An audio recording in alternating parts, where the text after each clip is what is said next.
Hi, I'm Steve Bell. Thanks for joining me wherever you are in the world. My partner Karen and I hope this talk today addresses your key challenges. The question that seems to be on everyone's minds these days is this: how do we thrive in a digitized world with increasing VUCA, volatility, uncertainty, complexity, and ambiguity?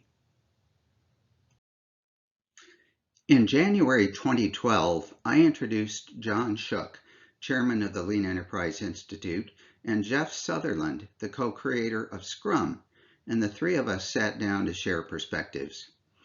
John shared his perspectives of Lean, particularly from his background with manufacturing at Toyota. Jeff shared the origin and evolution of Scrum, which came from the product development world. Then Jeff and I headed out, and over a glass of wine, we mapped out the parallel Lean and Agile journeys. To this day, I find it really interesting that John and Jeff had never met, given that they shared common philosophies, and their offices were only 200 steps apart. In more than 20 years of helping organizations to blend Lean and Agile, I see that same 200 steps over and over. I've come to think of these 200 steps as a metaphor for the chasm between the Lean and Agile communities. In most organizations, I find Lean and Agile practices are supported by separate parts of the organization under separate leadership, and often they compete with one another. The supreme irony is that in perpetuating these 200 steps of separation, they become the organizational silos that, in principle, they seek to overcome. As silos, they hinder the full potential for learning, performance, and transformation.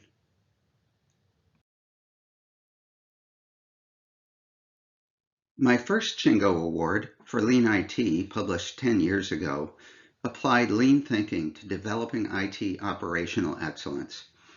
According to DevOps pioneers Jez Humble and Gene Kim, this book contributed greatly to their thinking and to the development of the DevOps practice. Fast forward 10 years to our second Shingo Award for Accelerate, authored by Jez, Gene, and Nicole Forsgren. Karen and I helped edit the book and contributed the chapter on creating a holistic learning organization. That chapter is available for free download on our website.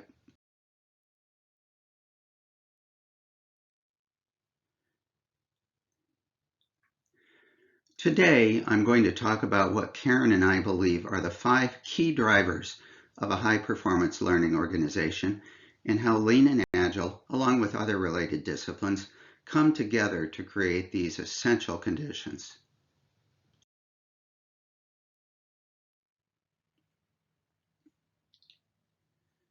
So why is this an essential driver? With self-contained autonomous value streams, team members bring their individual skills, experiences, and points of view into a highly collaborative setting, so the work and the outcomes of that work evolve from a holistic perspective. And because they're focused on a shared purpose and goals, they can overcome their individual interests and strive for value stream optimization. Because they're autonomous, the team owns their knowledge, their processes, their measures, and their outcomes.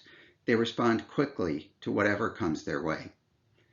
Because they're self-contained, they don't rely on outside experts and the bottlenecks and politics these conditions often create. The team invests in the unique expertise they need to create value, which further enhances the learning of each team member. They grow together. And because a value stream team is long-standing and people aren't constantly moving around the organization, they develop lasting relationships amongst their team and with their customers, which in turn develops trust. Value stream organization is a foundational principle of Lean, yet many enterprises that organize with value streams still maintain much of their technology expertise as an organizational silo, which creates countless obstacles to speed and quality. The key here is to evolve to complete value stream teams, which are autonomous and self-contained, including technology capability. One other point I want to make.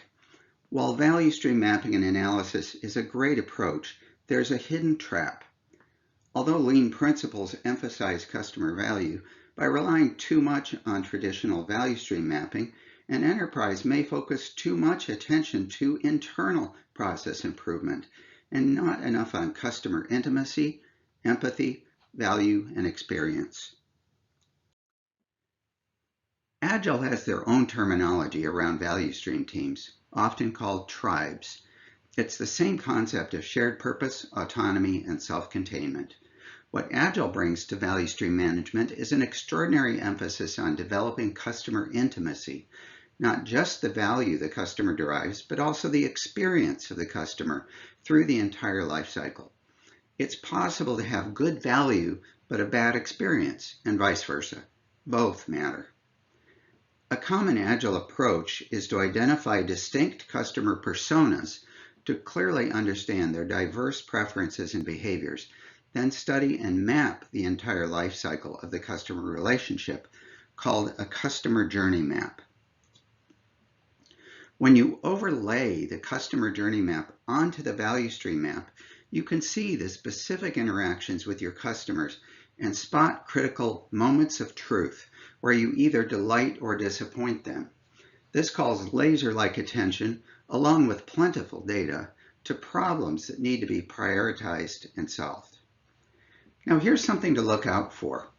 In Agile-centric organizations, I often see value stream mapping and analysis taught and performed in rudimentary and inconsistent ways. Those of us who have relied for years on value stream analysis to point out and quantify critical problems know that it can adapt to limitless conditions, but only if the coach has the experience to guide the team skillfully and develop their capabilities to own their mapping and analysis going forward. I've seen the same problem, by the way, when customer journey mapping is introduced with insufficient guidance and support.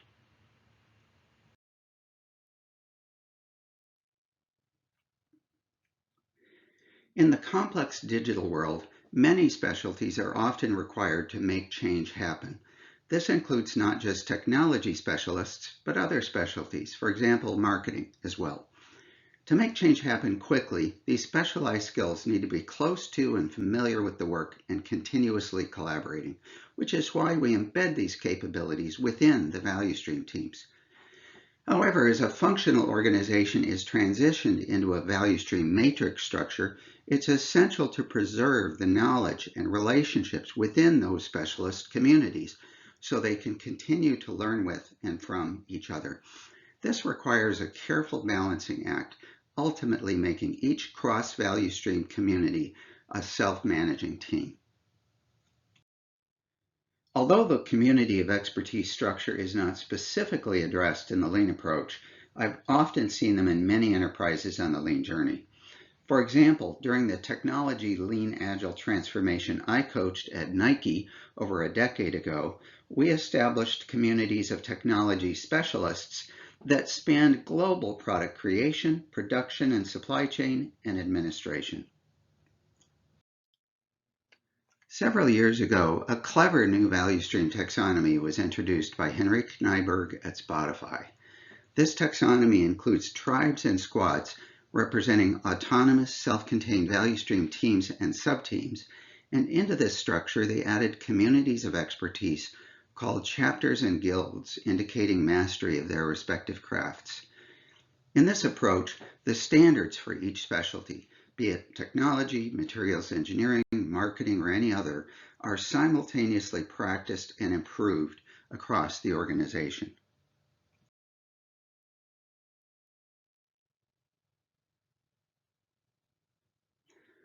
What Arai de Geus said 30 years ago is even more true today.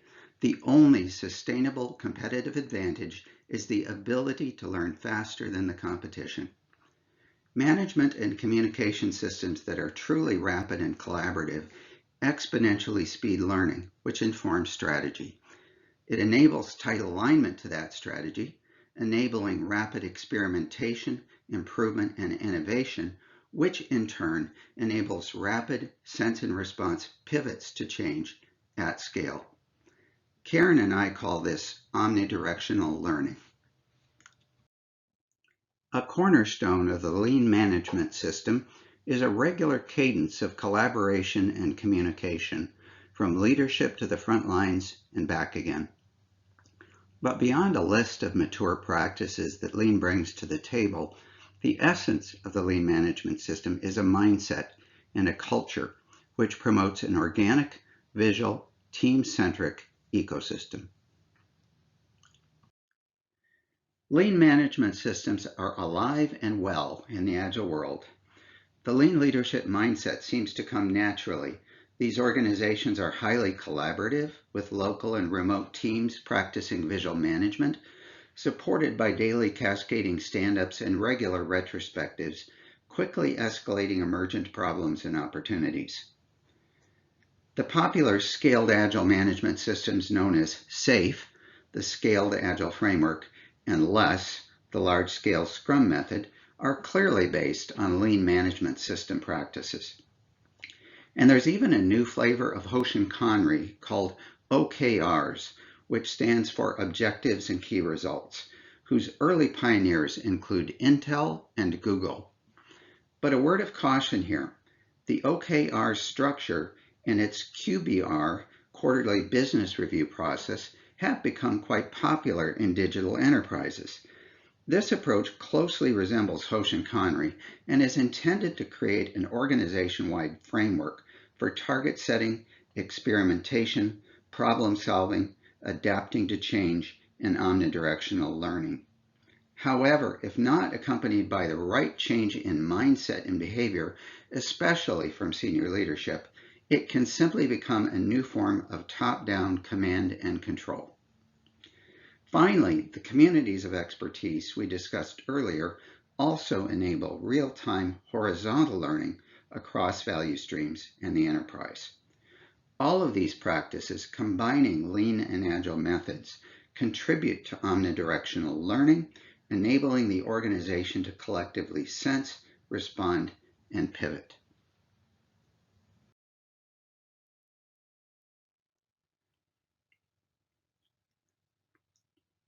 There are always plenty of problems and opportunities to be addressed. This isn't new. What is new is the heightened degree of VUCA and the need for each team to apply the right problem-solving approach to each situation. When organizations learn how to do this, they can work effectively in highly uncertain conditions while maintaining stability in daily operations. This is something that Lean practice needs to take a fresh look at. So how do we do that? Lean brings a variety of mature problem-solving methods, all based on the scientific problem-solving method, or PDCA. However, most Lean problem-solving revolves around standards and standard work, where the gap from the current condition to the present standard drives improvement, and changes to this present standard drive innovation. Many of you may be familiar with the Cuneivan framework, which applies complexity theory to problem solving and decision making. The right side, simple and complicated problems, are deterministic and standards driven. Most Lean problem solving approaches are on this side. The left side of the framework deals with significant uncertainty. In a complex situation, there are many objective and subjective variables and few standards. And in a chaotic situation, there's a high degree of disorder with potentially imminent negative consequences. These require a fundamentally different approach. Paradoxically, the approaches to addressing such difficult left side situations involve standard work that can be taught, learned, repeated, and scaled. With Agile methods, teams prioritize a backlog of problems to solve and hypotheses to validate. They iterate through rapid cycles of experiments, creating a continuous flow of problem solving through sprints and releases using rigorous testing and data analysis, enabling continuous delivery of customer value and valuable lessons learned with each iteration.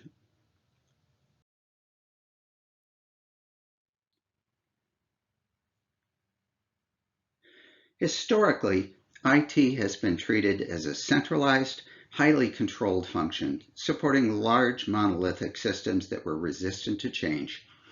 Lean practitioners were often hindered by their slow pace, poor quality, high cost, and tight controls, which created significant roadblocks to continuous improvement. That approach didn't work then, and it certainly won't work now. Fortunately, we have new capabilities to work with.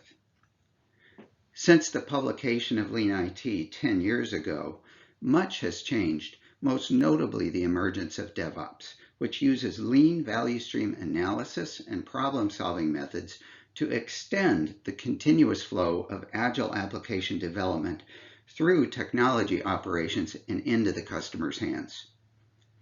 As a result, many of today's large enterprise systems have become easier to change, and they're becoming increasingly modular and purpose-built. So technology means different things to different people depending on their role in the enterprise. This diagram shows some of those roles. So here's the key point of this fifth driver.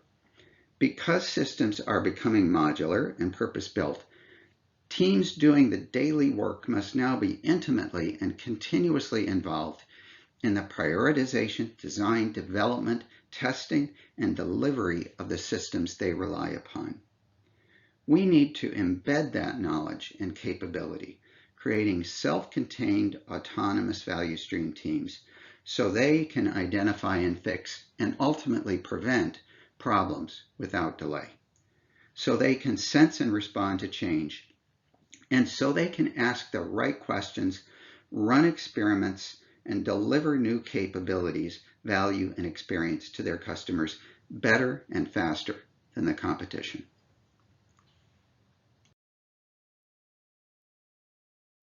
To sum it all up, Lean and Agile are complementary, and a blended, holistic approach is essential to succeed in the fast-paced, highly uncertain digital world.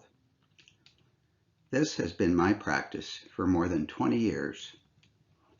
We need to travel those 200 steps and close the gap.